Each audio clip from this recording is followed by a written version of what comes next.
Hello नमस्ते साथीहरु, स्वागत छ आजको यस अर्को नयाँ भिडियोमा। आज हामीले लिएर आएका छौं कृषि विकास बैंक लिमिटेडले आफ्नो नयाँ सिलेबस चेन्ज गरेको छ। हालसालै तह 4 लेखापाल पदको प्रतियोगितामा लिखित परीक्षाको पाठ्यक्रम नयाँ सिलेबसको बारेमा जानकारी दिँदै छु। पुरा भिडियो अन्तिमसम्म नछुटाइकन हेर्नु होला र कसरी दिने के कस्ता एक्जामहरु क्वेशनहरु सोध्छन् र कुन कुन टपिकबाट आउँछ, कसरी दिने एक्जामको प्याटर्नहरु यस भिडियोमा म बताउने छु। तह 4 को लागि चाहिँ प्रशासन खुला लेखापाल पदको लागि हो। यसलाई चाहिँ अहिले नयाँ डिजाइन गरिएको छ। प्रथम चरण पूर्व योग्यता परीक्षा भनेर 100 मार्क्सको राखिएको छ। द्वितीय चरण लिखित परीक्षा 200 मार्क्सको र तृतीय चरण अन्तर्वार्ता 30 मार्क्सको छ। यो प्रथम चरण पूर्व योग्यता चाहिँ नयाँ थप गरिएको जुन नेपाल राष्ट्र बैंकको लगभग हुबहु एक्जाम सिलेबस जस्तै रहेको छ अहिले। त्यस्तै अब परीक्षा योजना एक्जामिनेसन स्किम चाहिँ प्रथम चरण पूर्व योग्यता भनेर सब मल्टिपल चोइस क्वेशनहरु सोध्ने चाहिँ यो सेक्सनमा। अब प्रथम चरणमा पास भएको परीक्षार्थीले मात्र द्वितीय चरणमा एक्जाम दिन पाउने छ। र यसमा चाहिँ व्यवस्थापन लेखा र अर्थशास्त्रबाट 30 नम्बरको छ। 15x2 क्वेशन सोध्ने छ। कृषि विकास बैंक सम्बन्धी 30 नम्बरको आउने छ। 15x2 क्वेशन सोध्ने छ। गणित र म्याथमेटिक्सबाट 10 नम्बर 10 नम्बरको 5 वटा क्वेशन सोध्ने छ भने कम्प्युटरबाट 10 नम्बरको 5 वटा क्वेशन सोध्ने छ र सामान्य ज्ञानबाट 20 नम्बरको गरेर 10x2 गरेर टोटल 50 वटा क्वेशन सोध्ने छ। 2 अंक हुनेछ भने यसको समय रहेको छ 45 मिनेट रहेको छ। अब्जेक्टिभ क्वेशन सोध्ने छ र गलत उत्तर दियो भने 20% अंक माइनस गर्नेछ। र यसरी प्रथम चरणको परीक्षामा उत्तीर्ण हुने उम्मेदवारको चाहिँ अंक द्वितीय चरणको प्राथमिकमा गणना गरिने छैन भनेको छ। यो चाहिँ जस्ट प्रिटेस्ट मात्र भएको हुनाले अब यसबाट जोडिएको अंकहरु कुनै पनि सेकेन्ड रिटर्न एक्जामिनेसनमा जोडिदैन र यो परीक्षा पास हुनेले मात्र अब द्वितीय चरणको रिटर्न एक्जामिनेसन दिन पाउँछ जुन 200 पूर्णांकको रहेको छ। जसमा प्रथम पत्र व्यवस्थापन लेखा गणित र कम्प्युटर गरेर 100 मार्क्सको छ। पास मार्क्स 40 रहेको छ। विषयगत लामो उत्तर आउने 5x5 वटा प्रश्न छ।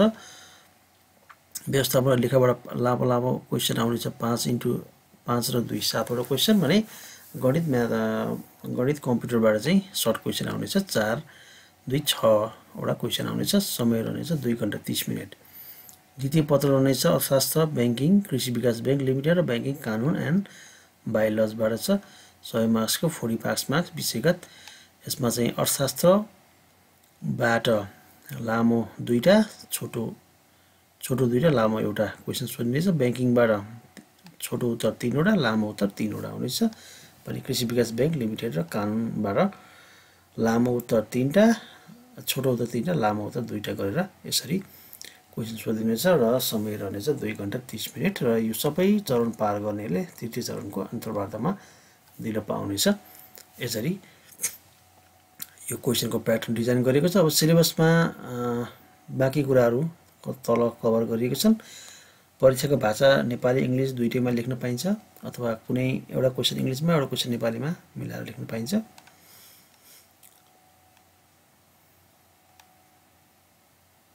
अब multiple choice question first paper प्रिटेस्टमा चाहिँ क्याल्कुलेटर युज गर्न दिँदैन हैन र यो थियो।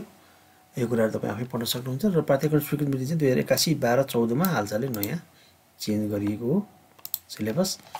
अब के छन् त कोर्स कन्टेन्ट सिलेबसमा हेरौं। प्रथम चरणको पूर्व योग्यता परीक्षाको लागि चाहिँ म्यानेजमेन्ट कन्सेप्ट प्रिन्सिपल एन्ड फंक्सनबाट छ। यहाँ तपाई आफै हेर्न सक्नुहुन्छ। एकाउन्टिङबाट छ, इकोनोमिक्सबाट छ 30 मार्क्सको भने सेक्सन बी मा बैंकिङ एग्रिकल्चर डेभलपमेन्ट बैंक लिमिटेडबाट 30 मार्क्सको छ। त्यस्तै institutional frameworks and overview of agriculture development bank limited bylaw company act BAFIA Nepal Rastra bank and SS money laundering prevention and banking officer punishment एक्टहरुबाट पनि क्वेशनहरु आउनेछ। म्याथमेटिक्स एन्ड कम्प्युटरबाट 20 मार्क्सको सोधिनेछ। यो थियो फर्स्ट पेपर। सेक्सन डी मा सामान्य ज्ञान सम्बन्धी छ 20 मार्क्सको है र यो सँगै प्रथम चरणको प्रिटेस्ट सकिन्छ र द्वितीय चरणको रिटन एक्जामिनेसनको लागि सिलेबस यो रहेको छ। म्यानेजमेन्ट 12 छ 50 मार्क्सको प्रश्न पत्र हुनेछ म्यानेजमेन्ट एकाउन्टिङ म्याथमेटिक्स एन्ड कम्प्युटरबाट, जसमा सेक्सन ए म्यानेजमेन्ट रहनेछ। म्यानेजमेन्टमा यो टपिकहरू रहनेछन्। त्यसपछि ह्युमन रिसोर्स म्यानेजमेन्ट रहनेछ।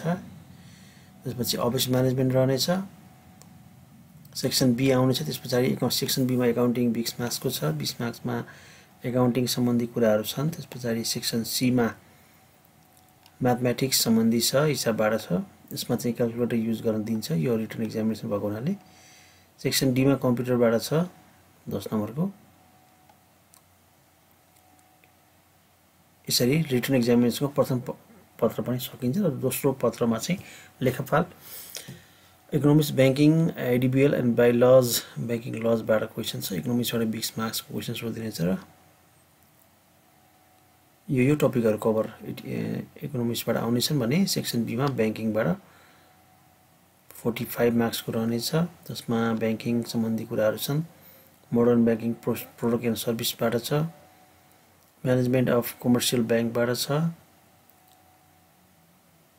सेक्सन सीमा agricultural development bank limited and बाइलजबाट 35 मार्क्सको छ, जसमा overview of agriculture development bank limited हैन, यसमा चाहिँ एग्रिकल्चर डेभलपमेन्ट ब्याङ्कको मिसन भिजन गोल अब्जेक्टिभ अनि अर्गनाइजेसन स्ट्रक्चर इम्प्लोइज बाइलज हैन, contribution role in development of Nepalese economics status progress strength weakness सीबीएसको बारेमा छ।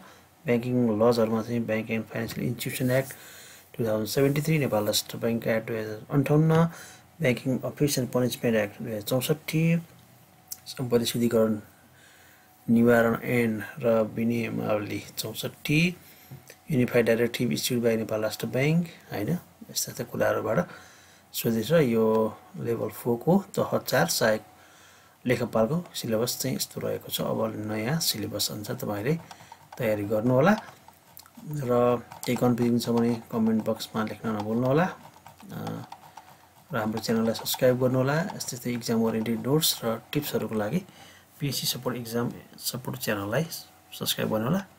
धन्यवाद।